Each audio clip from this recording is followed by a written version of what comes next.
With the name of Almighty Allah, who is the most beneficent, most merciful, most gracious, and the source of all knowledge.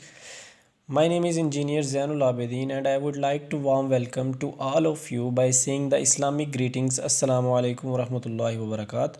Hope so you all are safe and sound and must be enjoying your online learning session. So student, this is the lecture of mathematics for grade 6, and we were dealing with the book D1, and the chapter is number sequence. From your book it is chapter number 7, and till now we have discussed from exercise 7a question number 1 and some of the parts of question number 2. So in our today's lecture we will discuss the B part of exercise 7a and question number 2. So the given sequence is 47, 38, 30, 23 and 17 and so on. We need to find the next two terms. So next two terms जो है उनको find करने से पहले हमें थोड़ा सा इसके रूल के बारे में देखना पड़ेगा कि इसका रूल क्या होता है. इज़ नो डाउट हमसे रूल क्वेश्चन में पूछा नहीं गया, लेकिन अगर जब तक आपको इसका रूल के बारे में कुछ ना कुछ पता नहीं होगा तो आप इसकी नेक्स्ट टर्म्स जो हैं उनको डिफ़ाइन नहीं कर सकते. सो सीक्वेंस में सबसे पहले जो है सबसे पहला रूल जो है वो यही चेक किया जाता है बेटा कि आपके पास सीक्वेंस इंक्रीजिंग है या डिक्रीजिंग है. सबसे पहले हम इस रूल को देखेंगे और बताएंगे कि हमारे पास सीक्वेंस इंक्रीजिंग है या डिक्रीजिंग है. अगर सीक्वेंस इंक्रीजिंग होगा तो इसके अंदर एडिशन और मल्टीप्लिकेशन इन्वॉल्व है, और अगर आपके पास सीक्वेंस जो है वो डिक्रीजिंग है तो इसके अंदर जो है वो सब्ट्रैक्शन और डिवीजन के फिनोमेना जो है वो इन्वॉल्व होते हैं. सो जैसा कि आप देख सकते हैं इस सीक्वेंस के अंदर 47, 38, 30, 23 एंड 17, मतलब ये सीक्वेंस जो है ये कंटिन्यूसली आपके पास डिक्रीज़ करता चला जा रहा है.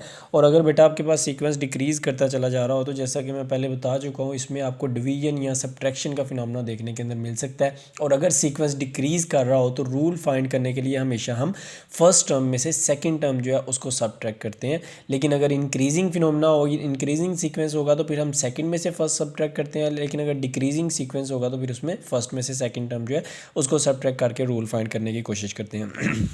So after finding whether the sequence is increasing or decreasing, we are going to identify what are the terms of this sequence. So first term is 47, second term is 38, third term is 30, fourth one is 23 and the fifth one is 17. So we have also defined all the terms of this sequence. Now we will find the rule of this sequence, and as the sequence is decreasing, therefore we will subtract the first term, we will subtract the second term from the first one.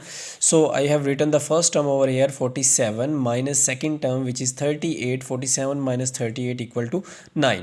और जैसा कि मैं आपको पहले भी बता चुका हूँ कि इन सीक्वेंसेस के अंदर जो है आपके पास किसी एक नंबर पे टेस्ट करना, दो टर्म्स पे सिर्फ टेस्ट करना काफ़ी नहीं होता. आपके पास जितनी अवेलेबल टर्म्स होती हैं कोशिश किया करें लाजमी तौर पे सब के ऊपर जो है वो लाजमी तौर पे टेस्ट किया करें. अदरवाइज़ मिनिमम जो टेस्ट आप करेंगे वो मिनिमम 3 टेस्ट जो है वो लाजमी करेंगे टर्म्स के ऊपर. फिर ही आप इसका रूल प्रॉपर्ली डिफ़ाइन करके जो रिक्वायर्ड टर्म्स है उनको फाइंड कर सकते हैं.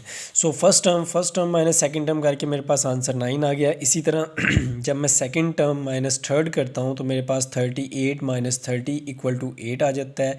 जब मैं थर्ड माइनस फोर्थ करता हूँ तो मेरे पास 30 माइनस 23 ये 7 आ जाता है. और जो फोर्थ माइनस फिफ्थ करता हूँ तो मेरे पास ये 6 आ रहा है. अब आप देख सकते हैं कि बेटा ये सीक्वेंस जो है वो ग्रेजुअली डिक्रीज़ करता जा रहा है. 9, 8, 7, 6 कि पहली टर्म के अंदर पहली टर्म 47 है. 47 में से 9 माइनस किया तो 38 आ गया. 38 में से 8 सब्ट्रैक्ट किया तो 30 आ गया.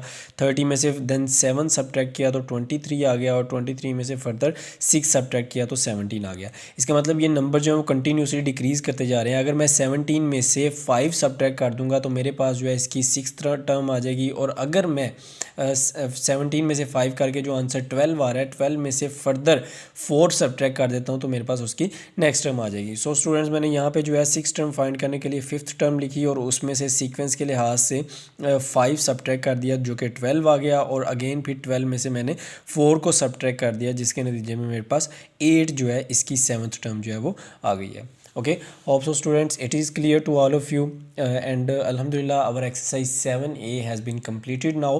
And if you have any question related to this whole exercise you can contact me anytime. Thank you very much. Stay blessed.